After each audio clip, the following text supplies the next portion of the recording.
I'm alive and I am back from my first ever attempt at a 100-mile ultramarathon.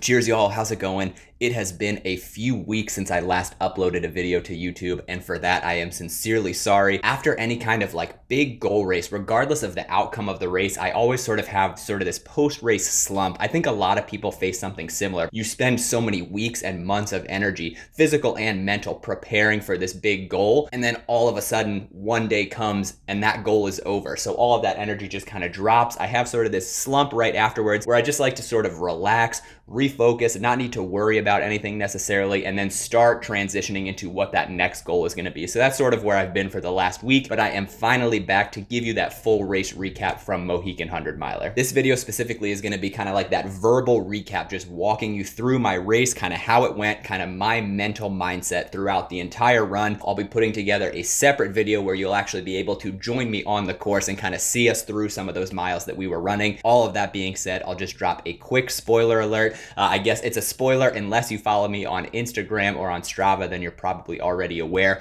but we did not end up finishing the Mohican 100-mile race. We called it quits at about the halfway point, a little past halfway. We were 54 miles in when we decided to throw in the towel. More on that later. I'll get into the specifics, but just wanted you to know that ahead of time to sort of set the stage for the event so you can kind of keep that in mind as I walk you through the events of that day. Overall, it was an incredible race. Before I get into the details of the race itself, I just have to give a few shout outs and thank yous. Of course, I have to give a massive thank you to my family and all of the support crew that helped not only get me as far as I did in the race, but also helped get me to the starting line, period. Wouldn't be able to do this video without giving a thank you to my family who supported me trying this goal and will likely have to support me attempting it again in the future. Apart from just family and friends who are our personal support crew, obviously all of the race volunteers and support crew who are out on the course at the aid stations as well. This was an incredible event, and I am always just so impressed with the professionalism, the friendliness, just how great the vibe is at all of the aid stations during ultramarathons and trail races. I have to give a special shout out, especially to the crew and the volunteers at the Hickory Ridge aid station.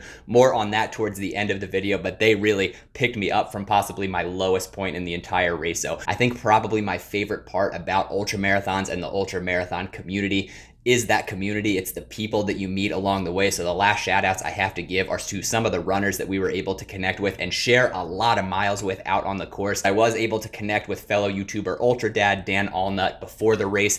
He was running this 100 miler. His brother Will was also joining us. This would be his first ever 100 miler. We also were able to organize a massive pasta feast for all of us, our crews, our families, etc., to get together the night before the race. We were also lucky enough on Friday night, just walking around camp, another guy, Tim from Boston, actually recognized me. He and his wife were just a few campsites away from us, invited them over to join on the festivities as well, and all of us kind of collectively hung out as a group the night before and then headed down to the pre-race meeting. The pre-race meeting for me was really when the nerves started to set in, was when it all became very, very real, picking up those race packets, getting our bibs, dropping off our drop bags, and then of course hearing the announcements from the race director. I still can't quite remember at one point if he said that only a third of the runners who sign up for the race actually finish, or if it's a third of the runners end up dropping out. I can't remember which way that math went. Either way, it's a little bit nerve-wracking of a statistic for sure. I would say if my math is correct, I feel like I heard ahead of time that about 300 folks registered for this race and the final finishing number was just over 100. So if that's true, you're looking at that. Only 1/3 of the participants actually finished the race. Definitely something that's intimidating to hear, especially going into your first ever 100 miler. But I would say the excitement definitely dominated the nerves here. Yes, I was nervous. Of course, it's a 100-mile race. Who wouldn't be nervous? But I was also just very, very excited for the experience and to get started. So after the pre-race meeting, headed back to camp, had one kind of last short, very quick meeting with our crew just to go over kind of final details, where we would expect to see them on the course, back at base camp, etc., what we would need every time we saw them after each loop, and then it was time to head to bed because that 3:30 a.m. wake-up call was going to come very quickly. So 3:30 comes, the alarms go off, it was time to wake up. I feel like I may be misremembering this, but I feel like it was relatively quiet at camp. I think part of that was just all of us being very, very tired, obviously. It was 3:30 in the morning, but also just everyone really feeling the weight of what we were about to undertake. 4:30, we're leaving the trailer, loading up the car, and getting ready to head to the race start for a 5 a.m. starting time. Still pitch black. We didn't make any plans to connect with anyone at the race. We just figured it would be way too hectic. Again, just trying to make this as simple of a process as possible. Don't want to add any extra stress or anything like that. And we also figured we would catch up with each other on course as well. It is a very long race, so chances are you're going to leapfrog with folks throughout the entire duration of the course. Like I said, it was still pitch black at this point. Everyone's headlamps are on, so all you can see is just a sea of headlights, also kind of blinding you a little bit as we got ready for the start. But what ended up being very funny was as soon as we got started, I would say within the first maybe 100 to 200 yards of the run, I hear some folks behind me start talking. One guy introduces himself to the other. I hear the other guy introduce himself as Ultra Dad from YouTube, and I turn around, and sure enough, behind us are Ultra Dad Dan, his brother Will, and Tim was the guy introducing himself to Dan in the dark. So all 5 of us actually started virtually right next to each other without realizing we were part of that group. That ended up being a very fortuitous occurrence because then we ended up running pretty much the entire first loop together as that pod of 5 runners. I think that was especially great in those early miles because it gave us something to take our minds off the running itself. Like I said, that pre-race anxiety had started to come up for sure. Those pre-race nerves were settling in, especially in the early miles of a 100-miler. Having that group to talk to kind of exchange stories with, etc.,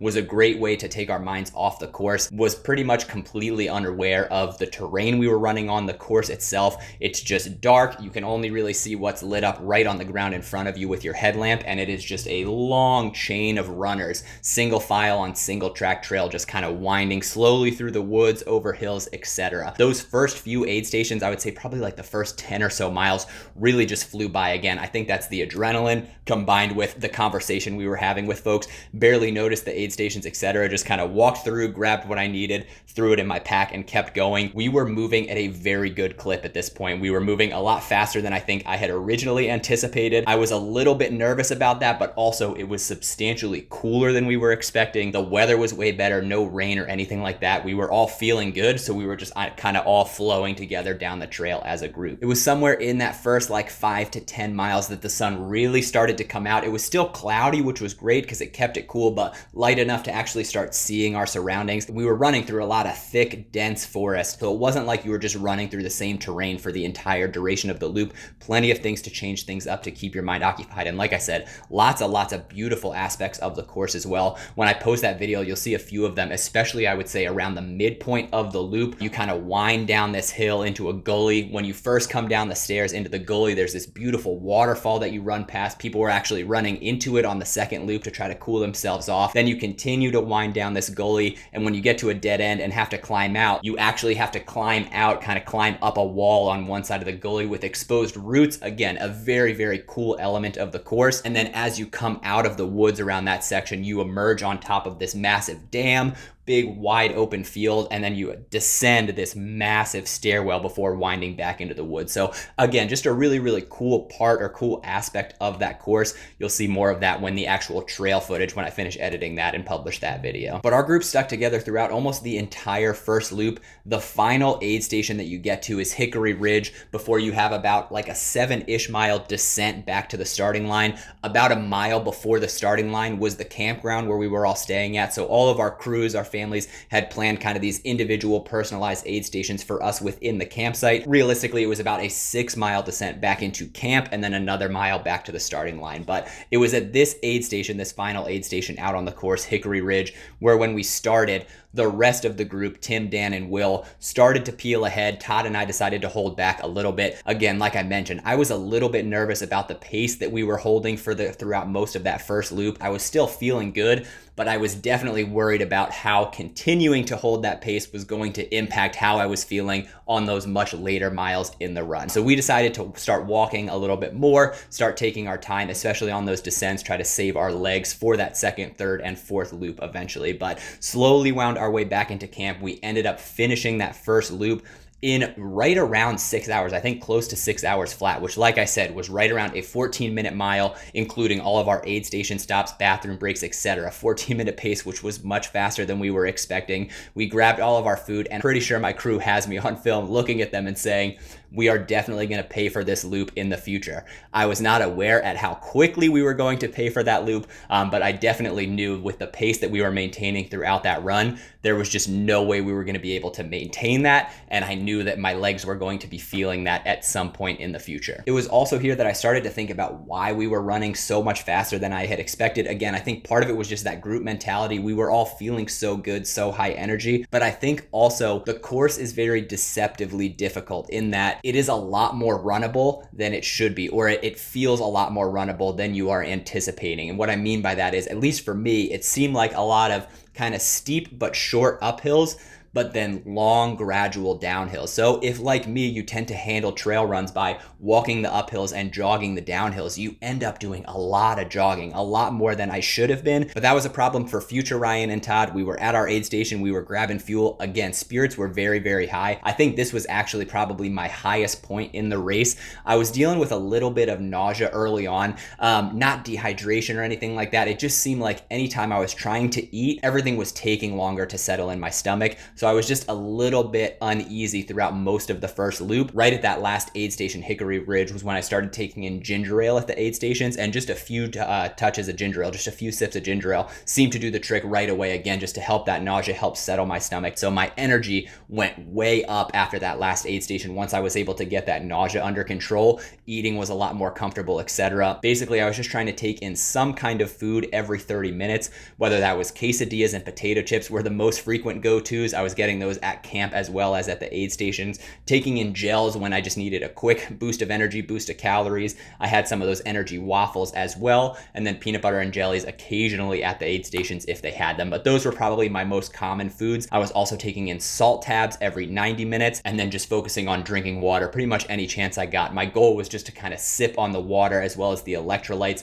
constantly throughout the run, never feel like I was thirsty or anything like that, just every few minutes taking a little bit of sip of something again, just to make sure that I was staying on top of hydration throughout the day as well. So we refilled our packs at our own homemade aid station before heading down that last mile, again back to the starting line where there was another official aid station set up. We didn't need to grab anything there, we had just filled up, so we passed through that relatively quickly and got back out on the course. This first leg of the course was substantially more difficult than I remember. Again, I think it's the adrenaline of starting the race as well as being surrounded by that great group of runners that got us through that first section of the trail, the first section of the race very, very quickly and easily. And again, you're kind of in that long line of runners just sort of thoughtlessly running without really considering the terrain or anything like that. This time we're in broad daylight. I think it was right around 11 o'clock in the morning. The sun's starting to come out a little bit more. The temperature's actually starting to creep up. And there were some significant climbs, a lot more uphill than I remember from doing it before. Again, I was in probably my highest point here when we were running this section again of the race, so felt pretty good, but really again, just starting to focus down on making sure I was getting the food in, making sure I was getting the hydration in, and very quickly became aware just how much more difficult it was to focus on those time intervals that I had set for myself. I was forgetting a lot. When was the last time that I ate food? When was the last time that I took in a salt tab, etc. I was able to keep track of the salt tabs pretty accurately, but definitely just became aware of how much more difficult it was to focus on those small details like that during the run, how much more energy or concentration it was taking me to just do something simple like that or to track something as simple as that. Still cruising along at this point, definitely a little bit slower than we had been, walking a lot more, taking the uphills a lot more slowly, walking plenty of the flat grounds as well, and taking the downhills very easily as well, starting to feel the impacts on our legs from absorbing all of that stress during the first loop. Even still, we made it through the first half of that second loop pretty quickly, pretty easily. We were still feeling relatively good. Todd was starting to have some issues with his knee, as well as just some muscle cramps in general. Nothing too bad. He took some Tylenol and was feeling okay, but was definitely just starting, like I said, to feel the stress of that first loop really set into his legs. It was also during the first half of this loop Tim blew by us on one of the uphills. We weren't sure if we had started the second loop ahead of them or behind them, so we were hoping we might run into them. And Tim, like I said, blew past us, looking incredible, looking so strong. Gave us a way to go, guys. Keep on trucking. We did the same for him, and that was the last time we saw him on the race. So we were very excited to hear how the rest of his race would go. But as we kind of got to, I would say a little bit before the halfway point of the second loop was when things started to take a little bit worse of a turn. Todd in particular was really starting to have issues with his legs and with cramping, was being very dedicated with taking in salt tabs, trying to stay on top of hydration and everything. So I think we weren't in kind of an emergency mindset at this point, but just trying to figure out what aren't we trying, what could be going wrong, what could we try to work in now to alleviate some of these cramps. We got into the next aid station, Covered Bridge, and definitely took our time here. I was also starting to have some pretty significant chafing issues. Luckily, we had drop bags at Covered Bridge, so I took the opportunity to go put on plenty more Body Glide. We sat down for a little bit, ate a little bit more food, took in plenty of fluids. It was also at this aid station that I ran into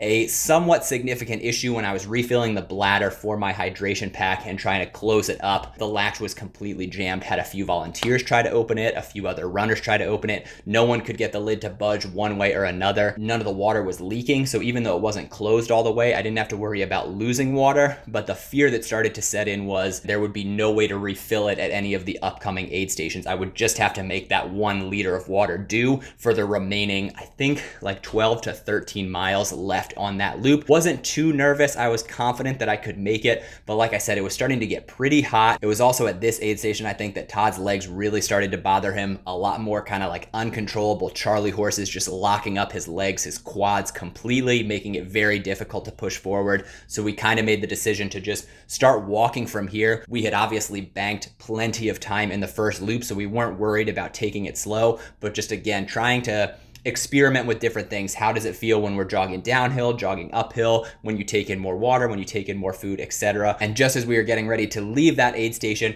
actually Will and Dan, Ultra Dad, came into the aid station. So again, we weren't sure if they had been ahead of us or behind us, so we were happy to see them.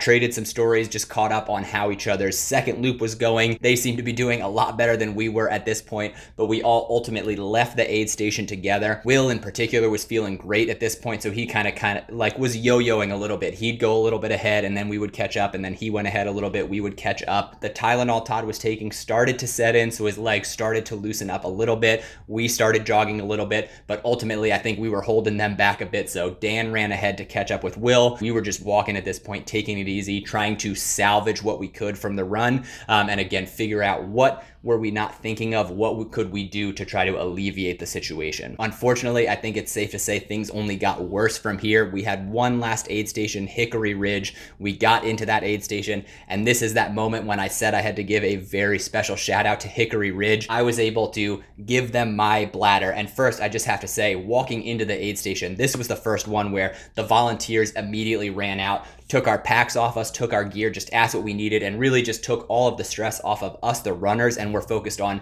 doing everything they could to, again, make sure that we were just able to relax while we were at the aid station. So appreciate that kind of personalized attention from a volunteer, especially when we're at a low point like we were, feeling like they're there to kind of pick you up, help get you what you need to get you back out on the course. And one of the, I'm not sure if it was the aid station director or the head volunteer, the leader, or who it was, they called someone over who was able to rig up some kind of device with zip ties, a couple people holding onto my bladder, him holding onto the zip ties attached to the lid of the bladder, and we're able to rip the opening off without damaging the bladder, get it off the track, refill it, and reattach everything all in one piece, good to go. Like I said, rescuing me from probably my lowest point of the race up until then. So a huge thank you to them. I thought for sure that was it, and I was just gonna have to figure out a new water bottle system when I got back to camp. So again, this was just a huge light for us, I think, in a much darker portion of the race. Unfortunately for Todd, while all of this was going on, he was just trying to sit and just get the Charlie horses under control. When he was sitting, you could just watch the muscles in his legs continuing to kind of tense, relax.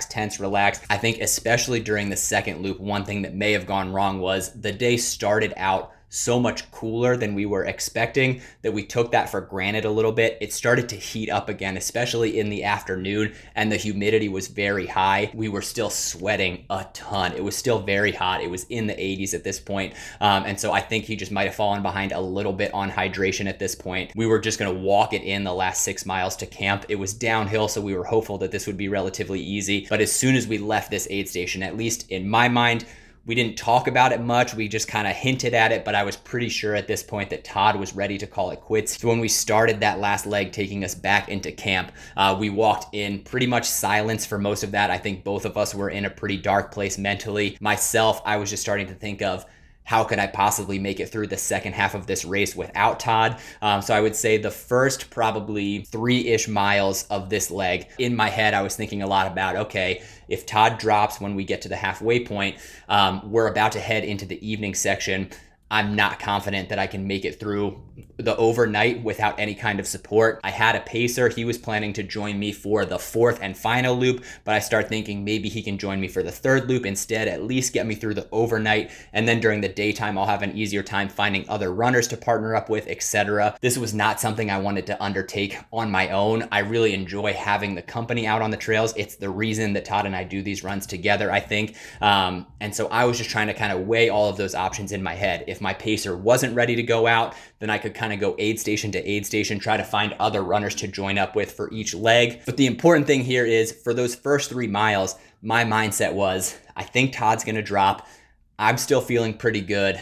How can I make it possible for me to continue on safely? I knew my crew was going to be worried if I was going out on alone, etc. And I was going to be worried, especially if I was going out alone headed into the night section. So just trying to go through options in my head. The second 3 miles of this section was when my mindset really started to take a turn. Again, this 6-mile section was almost entirely just this gradual downhill, which meant just a constant pounding on the knees, something that I had not really been aware of. My legs were sore. I'm used to my legs being sore on runs, but just really started to sense the stiffness in my legs. And again, when your motivation starts to go down and you start to just zero in on it, my legs started to lock up like crazy. I would say, especially within the last mile, the downhills just became brutal. It was so hard on my legs. I was having a hard time catching myself with each step, relying a lot more on my poles. And that's when I was already hesitant about, can I make it through the next 2 sections? Can I navigate those without Todd? And then it was, can I navigate these at all? Even if Todd was ready to go,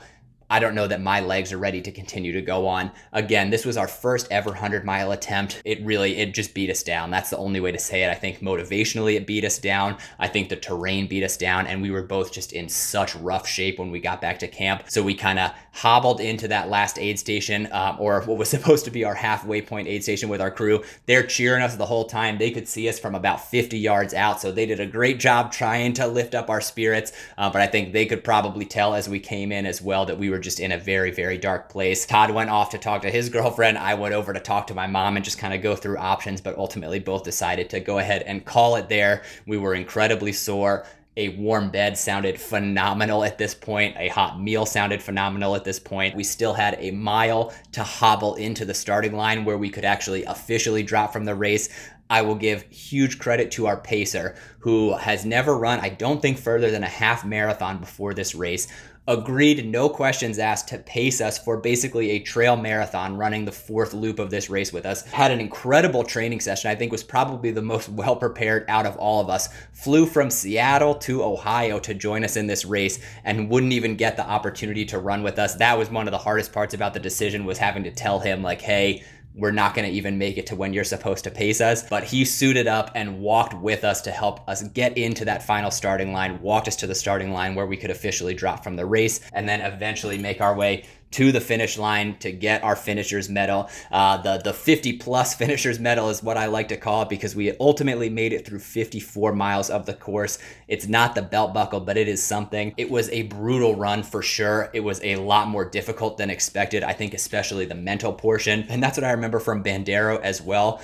It wasn't as physically stressful as it was mental. You just cross a threshold where your legs are going to hurt, and you just have to have the motivation, kind of the strength of willpower to pull yourself out of some of those dark places. And I think both of us just hit a spot where we just weren't able to pull ourselves out. And that's definitely the hardest part, is knowing, especially I think now that the pain has sort of gone away, the stiffness has gone away, it's easy to forget about how bad of shape we were in at the second half, and it's much easier to think, man, I could have kept going. It would have been so easy to keep walking out of that aid station without actually fully appreciating or fully remembering just how tough a shape that we were in at that point. But I think both of us now are far enough removed from the race that we can agree that we have unfinished business. Who knows if it'll be next year? Who knows if it'll be Mohican, where it'll be, what the next race is going to be? But I am certainly interested in attempting this again, I think. But I think also it's still a little bit too fresh to officially commit to another 100-miler. So the first 100-miler race attempt, unfortunately, we weren't able to grab that belt buckle, but still an incredible accomplishment and great experience moving forward into other ultra adventures that we might be interested in. But at this point,